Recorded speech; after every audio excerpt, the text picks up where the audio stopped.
अरे दाद्या, गावात राहतोय म्हणजे आम्हाला काही बी कळत नाही असं समजू नको तू. अरे 4 दिवस झाली पाण्याचा थेंब नाही. डोळ्यासमोर पीक जळतंय. त्यात बँकेचा कर्ज आहेच डोक्यावर. घरातल्या लेकरांच्या शाळेचा फी भरायला सुद्धा पैसा नाही. पण तरी आमच्या मेहनतीत इतकी पण कमी आली नाही. तेवढीच मेहनत करतोय रोज. या मातीला घाम दिलाय आम्ही आमचा, म्हणून 2 वेळचं जेवायला मिळतंय घरात. पण आता गावावर परिस्थिती आहे.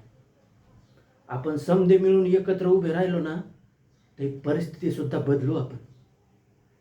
मी एकटा काही बी नाही.